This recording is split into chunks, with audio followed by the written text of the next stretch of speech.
మహాగణుడును మహోన్నతుడైన యేసుక్రీస్తు వారి పుణ్యనామములో ప్రిలారా మీ అందరికీ వందనములు. మీ అందరికీ నూతన సంవత్సర శుభాకాంక్షలు తెలియజేస్తూ ఉన్నాను. దేవుడు మిమ్ములను మీ కుటుంబాలను దీవించునుగాక. ఈ సంవత్సరం అంతా తన హస్తపు నీడలో మిమ్మలను కాచి కాపాడునుగాక. ప్రిలారా, దేవుని వాక్యము ధ్యానిందాము. హబక్కు గ్రంథం 3వ అధ్యాయం 1వ వచనము నుండి. ప్రవక్తకు హబక్కుకు చేసిన ప్రార్థన వాద్యములతో పాడదగినది. యెహోవా, నిన్ను గూర్చిన వార్త విని నేను భయపడుచున్నాను. యెహోవా, సంవత్సరములు జరుగుచుండగా నీ కార్యము నూతన పరచుము. సంవత్సరములు జరుగుచుండగా దానిని తెలియజేయము. ప్రియమైన దేవుని బిడ్డలారా, దేవుని మహాకృపను బట్టి 2020 సంవత్సరము దేవుని దయవలన పూర్తి చేసి ఆయన దయవలన నూతన సంవత్సరములో ఈ ఉదయకాల సమయంలో ఆయన ప్రవేశపెట్టారు.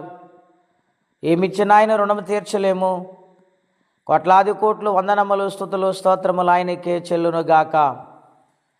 ఇక్కడ వ్రాయబడిన మాటలో ప్రవక్త అంటూ ఉన్నాడు, సంవత్సరములు జరుగుచుండగా నీ కార్యాలు నా జీవితములో నెరవేర్చండి, నూతనపరచండి అని మాట్లాడుచు ఉన్నారు. అవును ప్రియులారా, దేవుని మాట విన్నప్పుడు భయపడితే, దేవుని మాటను గౌరవిస్తే సంవత్సరము దేవుడు మనల్ని ఫలింపచేస్తారు.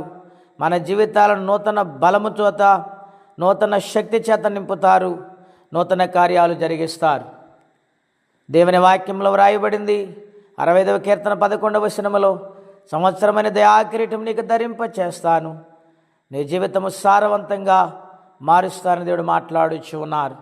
కాబట్టి సారవంతమైన జీవితము పొందుకోవాలంటే ఆయన జాడల్లో నమ్మకంగా నడవాలని ప్రభు పేట మనవి చేస్తూ ఉన్నాను. ద్వితీయోపదేశకాండ 11:12 వ్రాయబడింది, అది ఆకాశ వర్షజాలము త్రాగును, అది నీ దేవుడని యెహోవా లక్ష్యపెట్టు దేశం, సంవత్సరం మొదలుకొని సంవత్సరాంతమైన కన్నులు దాని మీద ఉండను. మనం నిత్యం ఆయనకు భయపడి, ఆయనకు లోబడి, ఆయన మాట శ్రద్ధగా వింటే ఆయన కనులు ప్రతినిత్యం మన మీద, మన కుటుంబం మీద, మన యొక్క బిడ్డల మీద దేవుడు ఉంచుతారని, కాపాడుతారని వాగ్దానం చేస్తున్నారు. నూతన కార్యాలు, నూతన ఆశీర్వాదాలు ఇస్తారని వాగ్దానం చేశారు. మరి పోయిన సంవత్సరంలో అనేకమైన సంగతులను బట్టి మనం బలహీనమైపోయామేమో, చేయలేని కార్యాలు ఎన్నో మిగిలిపోయాయేమో.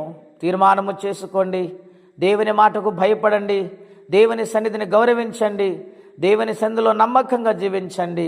దేవుడి నూతన ఆశీర్వాదాలు, నూతన ఆరోగ్యమును పరిశుద్ధాత్మ దేవుడు అనుగ్రహించునుగాక. ప్రార్థన అండి. అత్యంత కృప కలిగిన దేవా, మహోన్నతమైన మీ నామం కొరకే వందనములు. సంవత్సరములు జరుగుచుండగా మీ కార్యం నూతన పరుస్తానని వాగ్దానము చేసిన తండ్రి మీకు వందనాలు.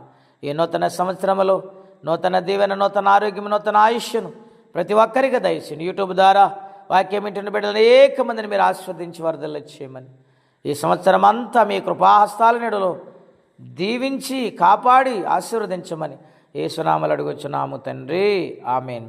దేవుడు మనందరినీ దీవించి కాపాడునుగాక. ఆమేన్.